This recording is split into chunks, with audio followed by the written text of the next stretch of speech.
이렇게 내가 스마트폰으로 쓱쓱 넘기면서 읽어도 정말 괜찮은 걸까?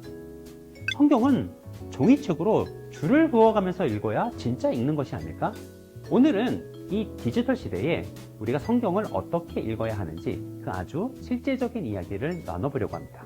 종이책이냐, 스마트폰이냐, 정답을 찾고 계신다면 오늘 영상이 큰 도움이 되실 겁니다.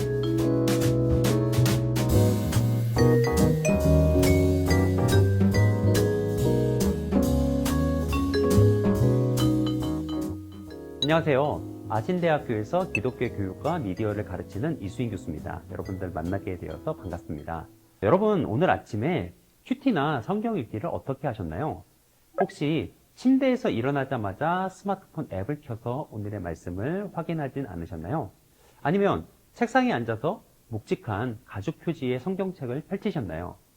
요즘 교회, 특별히 청년들 같은 젊은 세대들이 성경을 읽고 활용하는 모습을 보면 확실히 풍경이 좀 바뀌었다 싶습니다. 공예배 때 설교나 사회를 보게 되어 성경 봉독을 하게 되면 오늘 본문이 어느 구절이다 이야기하고 잠깐 뜸을 들이며 기다려야 합니다. 회중이 성경을 찾는 시간을 기다리는 것인데요. 예전에는 이 시간을 잡는 것이 크게 어렵지 않았습니다. 다들 성경책을 넘기는 소리가 나다가 그 소리가 잦아들면 성경 말씀을 봉독하면 되기 때문입니다.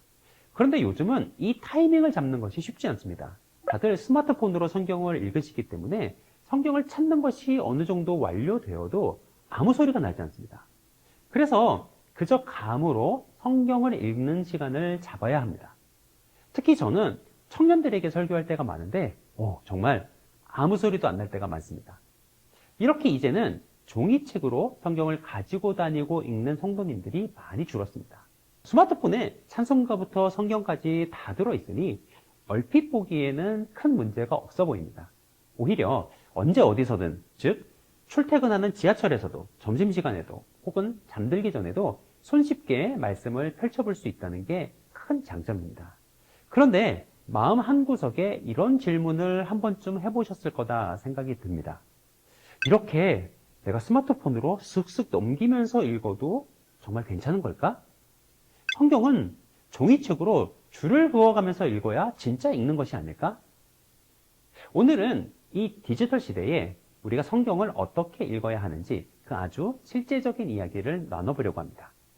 종이책이냐, 스마트폰이냐, 정답을 찾고 계신다면 오늘 영상이 큰 도움이 되실 겁니다. 먼저 우리가 인정해야 할 사실이 하나 있습니다. 우리의 뇌는 종이책을 읽을 때와 디지털 화면을 읽을 때 다르게 작동한다는 점입니다. 즉, 디지털 기기로 글을 읽을 때는 우리 뇌가 훑어보기 모드로 변한다고 합니다. 그러니까 인터넷 뉴스를 보실 때를 생각해 보시면 되는데요. 글의 전문을 정독하기보다는 제목을 보고 소제목을 보고 내가 필요한 정보만 쏙쏙 골라서 빠르게 읽습니다. 이것을 F자형 읽기라고도 하는데요. 문제는 성경을 읽을 때도 우리 뇌가 습관적으로 이렇게 작동한다는 것입니다. 또한 성경 앱이나 프로그램으로 성경을 읽을 때 장점이 있는데요. 모르는 단어가 나오면 링크를 눌러서 바로 뜻을 찾아볼 수도 있고 관련된 영상이나 주석도 바로 볼 수 있습니다. 이렇게 링크로 관련 정보들을 연결해 둔 것을 하이퍼텍스트라고 하는데 이게 참 양날의 검입니다. 링크를 타고 여기저기 다니다 보면 정작 내가 오늘 읽어야 할 본문의 말씀이 뭐였는지 잊어버리게 될 수 있습니다. 하나님의 말씀을 깊이 묵상하고 내면화해야 하는데 정보만 머리에 가득 넣고는 오늘 성경 읽었다 하고 끝내버리기 쉬운 거죠. 이것을 학자들은 읽기의 피상성이라고 부릅니다. 겉만 핥고 지나간다는 뜻이죠. 그렇다면 스마트폰 성경은 나쁜 걸까요? 무조건 종이 성경만 고집해야 할까요? 아닙니다. 디지털은 하나님이 우리 시대에 주신 아주 훌륭한 도구입니다. 중요한 것은 도구 탓을 할 게 아니라 그 도구를 사용하는 우리의 태도와 방법을 점검하는 것입니다. 그래서 제가 여러분께 디지털 기기로 성경을 읽더라도 깊이 있는 묵상을 놓치지 않는 5가지 구체적인 방법을 제안해 드리고 싶습니다. 제가 학술 논문에서 정리한 내용이기도 한데요. 한번 들어보시고 오늘부터 적용해 보시면 좋겠다 싶습니다. 첫 번째, 성경 본문에 집중할 수 있는 환경을 조성하셔야 됩니다. 스마트폰은 여러 가지 작업을 할 수 있는 만능 기계입니다. 그렇기 때문에 우리가 스마트폰으로 성경을 읽을 때에도 성경이 아닌 다른 기능도 함께 작동을 하게 됩니다. 그렇기에 당연히 여러 가지 알림이 올 수 있습니다. 그런데 성경을 읽다가도 카톡 하고 알림이 오면 우리의 눈은 본능적으로 그곳을 향합니다. 말씀에 집중하려던 흐름이 끊기게 되는 거죠. 그래서 저는 제안합니다. 스마트폰으로 성경을 읽으실 때는 잠시 비행기 모드나 방해 금지 모드를 설정해 주세요. 그 짧은 시간만큼은 스마트폰이 연락기기가 아니라 온전한 성경책이 되도록 환경을 만들어주는 겁니다. 알림을 끄는 그 행위 자체가 하나님께 집중하겠다는 우리의 고백이 됩니다. 두 번째, 읽기 전에 마음의 준비 운동을 하시기 바랍니다. 우리는 스마트폰으로 주로 가벼운 뉴스나 소셜미디어, 그리고 재미있는 글들을 읽습니다. 그러다 보니 성경 앱을 켜도 우리의 마음이 성경을 가벼운 정보나 금방 수정될 수 있는 글쯤으로 여기기 쉽습니다. 화면을 켜기 전에 아주 짧게라도 기도해 보세요. 하나님, 이것은 단순한 디지털 텍스트가 아니라 살아있는 하나님의 말씀입니다. 이렇게 기도하는 거죠. 이 짧은 기도가 우리의 뇌를 정보 습득 모드에서 묵상 모드로 전환해 줄 것입니다. 셋째, 본문의 맥락 전체를 읽는 습관을 들여야 합니다. 디지털 텍스트의 큰 특징 중 하나는 발췌해서 읽기가 너무 쉽다는 것입니다. 오늘의 말씀, 하루 한 절, 짧은 구절 카드, 이런 식으로 한두 구절을 뽑아서 읽는 것도 물론 큰 은혜가 될 때도 있습니다. 하지만 늘 그런 식으로 성경을 읽다 보면 성경을 좋은 문장들의 모음집 정도로만 대하게 될 위험이 있습니다. 가능하면 한 절이 아니라 한 단락, 한 장 단위로 그렇게 길게 읽어보시기 바랍니다. 이 구절이 이 본문 안에서, 이 사건 안에서 어떤 위치에 있지? 이런 질문을 붙들고 읽을 때 디지털로 읽더라도 깊이 읽기에 조금씩 가까워질 수 있습니다. 넷째, 남의 해석보다 나의 질문을 먼저 던지셔야 합니다.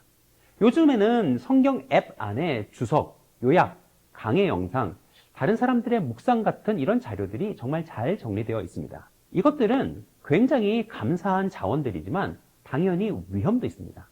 항상 누군가 정리해준 해석만 먼저 보고 내 생각은 나중에 혹은 아예 하지 않게 될 수도 있습니다.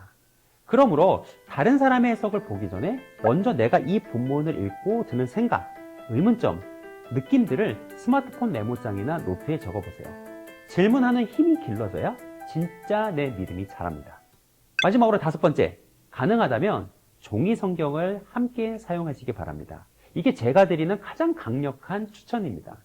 이동 중에는 스마트폰을 쓰시더라도 집이나 사무실처럼 내가 안정적으로 성경을 볼 수 있는 나만의 공간에서는 종이 성경을 펴보시기 바랍니다. 종이의 질감을 느끼고 펜으로 밑줄을 긋고 여백에 메모하는 그 물리적인 행위가 우리의 집중력을 엄청나게 높여줍니다. 이것은 뇌과학적으로도 증명된 사실입니다. 저는 디지털의 편리함으로 넓게 읽고 아날로그의 묵직함으로 깊게 읽는 것, 이 두 가지를 병행하는 하이브리드 읽기가 이 시대 최고의 성경 읽기 방법이 아닌가 생각합니다. 사랑하는 성도 여러분, 그리고 구독자 여러분, 소크라테스는 문자가 발명되자 심각한 우려를 표했습니다. 글로 써놓으면 사람들이 기억하려 하지 않아서 진정한 배움이 일어나지 않을 거라 생각했던 겁니다. 하지만 오히려 문자는 인류의 지식을 폭발적으로 성장시켰습니다. 오늘날의 디지털 미디어도 마찬가지라고 생각합니다. 우리가 스마트폰으로 성경을 읽는다고 해서 말씀의 권위가 떨어지거나 은혜가 줄어드는 것이 아닙니다. 다만 이 빠르고 가벼운 매체를 통해서 어떻게 하면 변치 않는 진리의 말씀을 내 마음에 깊이 새길 것인가, 그 지혜가 필요한 시점입니다. 오늘부터는 스마트폰으로 말씀을 보실 때 잠시 알림을 끄고 호흡을 가다듬어 보시면 어떨까요?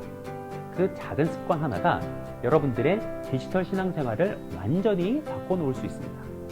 오늘 영상이 도움이 되셨다면 구독과 좋아요 해주시기 부탁드리고요.